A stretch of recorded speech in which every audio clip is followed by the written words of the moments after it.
first or second in terms of the way I had shot it. So the painting that's up on the screen now, to me, kind of, it references to me photography in multiple images. So even the verticals remind me of a strip of film. And I think there's another one in the grouping that has a lot of that reference as well. And so it's if you go down this one, oops, the third row, far right one, the one with that, so the browns and blues. Next one, yeah, that one.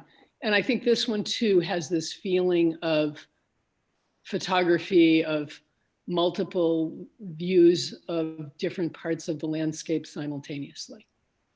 Like a film strip. Yeah. Remember film strips? I'm sorry?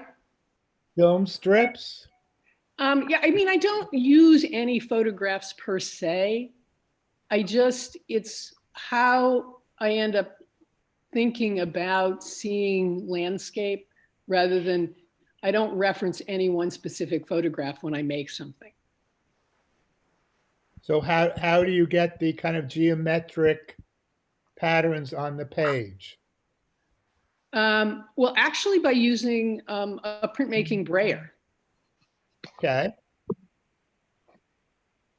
And for the non-artist, that's a roller, how you roll the ink onto the paper. So I know from discussions with you that you're very interested in process and the chemical reaction of materials. Can you tell us more about this fascination?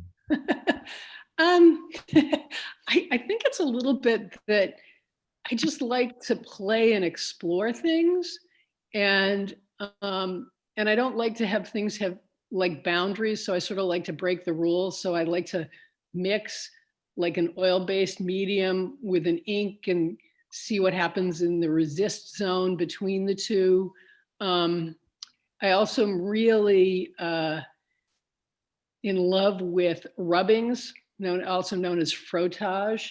So I make plates using thin pieces of copper that I inscribe lines into or patterns into, and then I use those to actually do rubbings from or do transfers from using pieces of, I use parchment paper or freezer paper with oil pastels, and then I do a transfer. So it's just kind of all this playing and seeing where things go. Is there one here that uses that method? Sure. So the very first one, top left, all those dark lines are achieved through a rubbing from a copper plate. And then if you look at the upper right-hand corner of that one, then I will take the brayer, the roller, and I will roll the roller over the raised copper plate with the ink, and then I'll transfer that to the paper. So it's sort of all this idea of sort of transferring things. And to me, it's kind of goes back to my love of when I was in the darkroom, and it was like magic, and then things would sort of be a surprise. So I sort of see the printmaking techniques as kind of bringing back that sense of surprise and unpredictability. Which is interesting because science is the other. That being a very interesting combination. So as a physician, how does your training in science inform your work and lead you to landscape and the natural world? Well, I would say that for the other docs who are on this Zoom, what I'd say is that we spend a lot of time working. we stay focused, and there's a lot of discipline. So I would say that has helped me to just get up in the morning and go work in my studio and just keep working. I would say that because I was an internist, my job was seeing patients over a long period of time. It was a really slow evolving process of getting to know people. And, it's seeing the whole person, not just seeing the isolated problem. So I just hope that helps me see things in their totality. And why is it nature? Well, I just have always loved nature. I love being in nature. I love what it does to kind of soothe our soul, and especially at this time. And I'll just say that all the work you're seeing here has been done since the lockdown of COVID. So what happened was that because I couldn't go out in the landscape and I couldn't travel to beautiful places, it just sort of happened that I started imagining all these landscapes. And there they are. All right, so that's the end of the kind of formal questions. So we have about 15 minutes or more. If any of you wish to ask a question, you can ask a question in the chat, and Wendy will intercept it, or you can unmute yourself and just ask a question. Robert, do you want to put us all in together on the page? Instead of doing, Yeah, come out of the, so I'm stopping my share. If anyone needs me to share it, just tell me. But now we're going to do this. How's that? So we can all see each other. All right, any questions? Kristen must have a question. And I have to do a shout out. You should unmute No, I have yourself. all the answers. Hey, Deb. Hi, Deb. Richard. We have some questions. Yes, I have a question too. Go ahead. Go ahead. all right, well, Go ahead, we'll- you go. So Deb, I was wondering how you pick your color schemes. How do you decide what colors you're going to use in that landscape? I work so intuitively that I just sort of, there are certain colors that I'm always drawn to, and then I sort of try to make variations of them. And I'm pretty much drawn lately to the blues and the greens, and then their complements, oranges. And I always love black and white. So sort of black and white and gray will always come in there as well. But I don't know. I'm not thinking a lot. I'm sort of feeling my way. Mhm. Once you've picked a color scheme, you're consciously thinking about what colors are going together with that. Yeah, and then what happens too is that I refuse to waste an ounce of pigment. So at the end of the day, if there's pigment left on the palette, I'll just go get another sheet of paper and I'll go, I'm using that. And so what happens is that there'll be a whole series that sort of have the same color range, because I will have preserved all those pigments. Right, And no, then when I move to a different one, So Deb, you might talk about, you've talked about the process, but I think something important in what you do is that you work on a lot of pieces at one time, because once you have the ink and you can transfer it, you move it from place to place, from piece to piece. So I feel like you tend to get series and multiples out of that have a thematic relationship. yeah, no, you're right. You're right. I do. I usually have at least 3 or 4 pieces going simultaneously. Some because the oils have to dry, and some because I have to just keep going like that. Hi, Deborah. I had trouble with the connection, so I missed the beginning. But I did hear you say something about loving the darkroom and just now black and white and grays. So what was your photography like prior to your printmaking, and were there similarities or was it quite different? Yeah, so I did a lot of multiple image photography. Oh, And so even now in the digital age, now that I had to give up film, I have a camera that allows me to do double images in the camera when I'm shooting, not to create double images on a computer, because again, for me, it's about the experience of being in the place at the time. And if I were to be sitting at the computer 10 days after taking a photograph, I would really lose that feeling. Thanks, Deborah. There are a couple of questions in the chat that I want to read out for you. And the first is actually more of a comment from D. Teresi, who says that I love your work. I'm also a healthcare provider, so I resonated with a lot of what you said. I'm an NP in Philadelphia. We want to welcome you here and also give you a chance, Deborah, if you want to say anything about that. Not anything more than I've said about just loving landscape and feeling drawn to it. Great.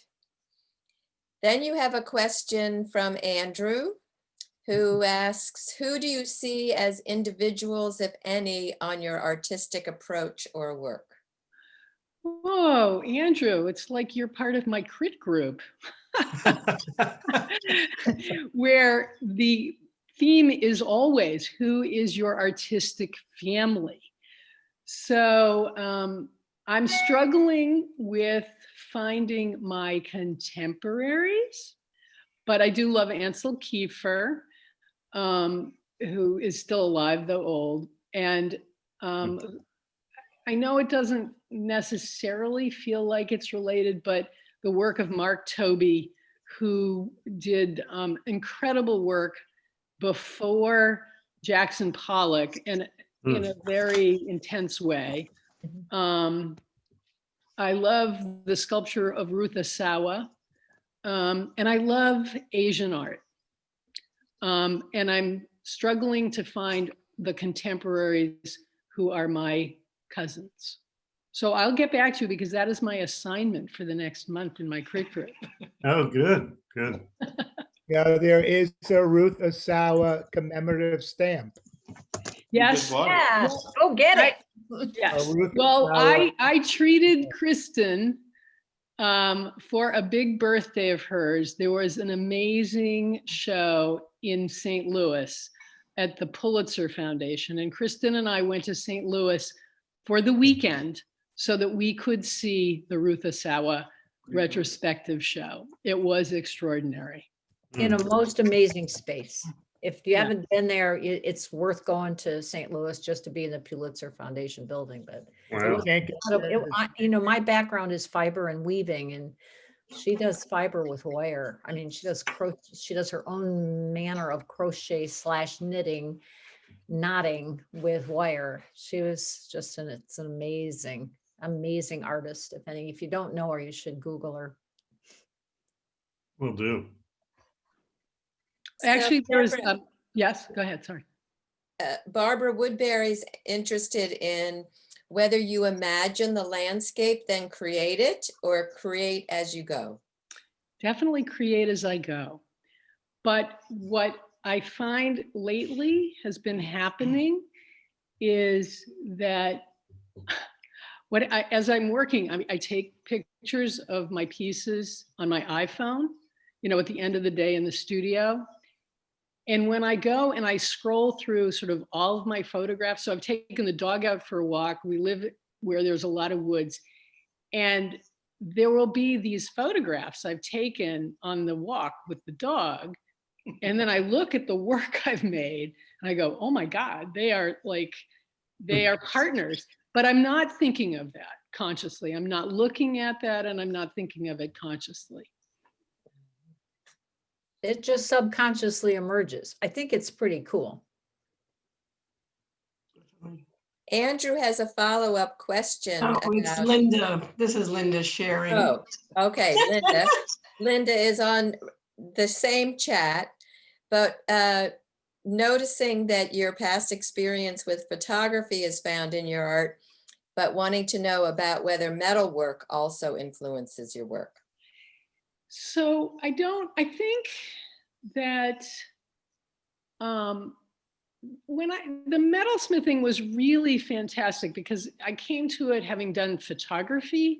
So very, very two-dimensional. All of a sudden I was like thinking in 3 dimensions, and it was like this brand new thing. And it was just incredibly exciting. But it was also very much like an engineering project where I had to like think through all the steps. So I would say now it's more just some of the things I learned how to use in metalsmithing, I kind of steal and take into the studio, the whole thing with the copper plates. I was wondering about that part. Yeah. Yeah. Okay. But any of the shapes or, anything? I would say not so much that. Okay. Because I think what's so different, and it's, so as I said, I mean, I would have to think through all the steps of a process with the metalsmithing, and here it's sort of like the opposite. I start and I have no idea where it's going to end. Okay. Deborah, we often have in these wonderful sessions the children of the artists. Yes. Oh, there you While go. I Jules. don't want to put anyone on the spot, I do want to create the space for the opportunity to ask questions of the mom artist.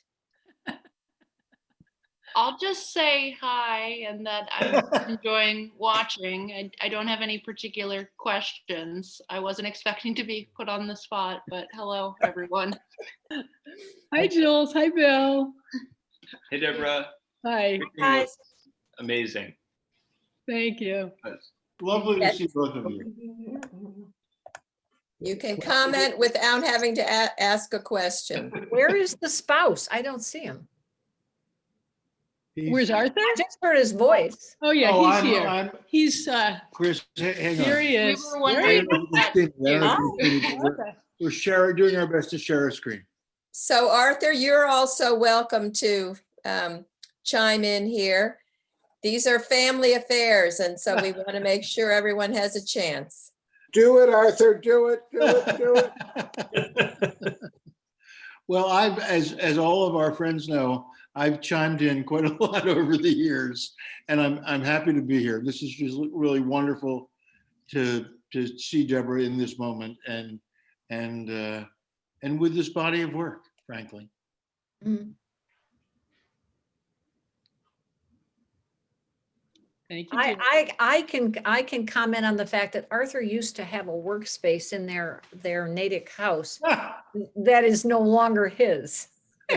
The Deborah's studio has migrated out into that space, and I'm really glad Alex moved out so you could have a different room for your office because Right. Deborah's moved into that space rather tidily. Well, it's a process for all of us. That's right.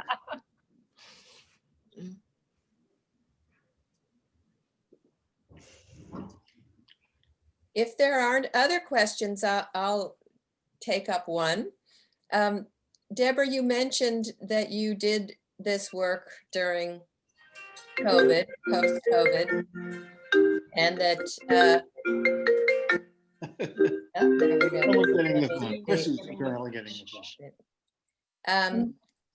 And I just wonder if you want to say anything more about that kind of, Just have to. the go back. impact of that on the work. Well, I mean, I'm really happy being in my studio space. So, I do sort of say sometimes that I would probably be there as much, even if there were no COVID, as with COVID. But I think what COVID did is that I had been working on a completely different body of work right before then and preparing for a show at the Wellfleet Public Library that was going to be a joint show of my work and my dad's work. And when that it became clear that wasn't going to happen. And that previous work really made me want to go visit some glaciers and that was a lot about the land and about global warming and things like that. And so it was sort of like, all of a sudden, I can't go anywhere, but I love landscape and I want to be in landscape. And it just poured out. I mean, I just worked every day making these imaginary landscapes. Great, thanks.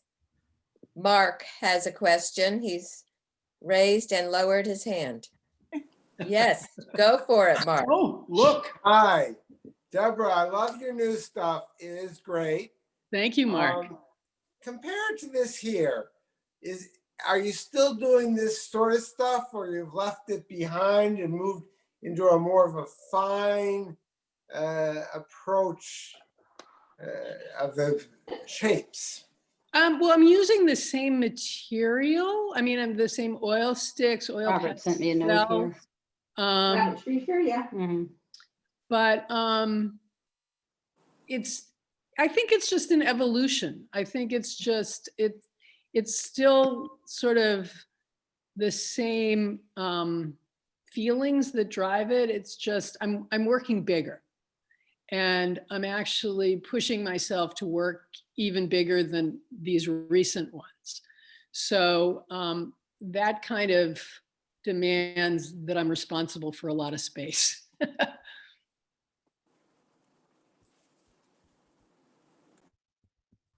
That seemed to have satisfied him. So we are at the end. Robert, I'm going to turn back over to you. Okay, so thank you, Deborah. Thank Sorry. you, Robert. One Sorry to- question. Up. Wait, just quickly. Another question. The Okay, show quick at question.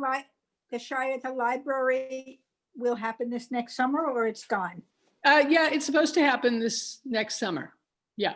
And what is your father's work? So he did these really energetic, wonderful abstracts at the end of his life.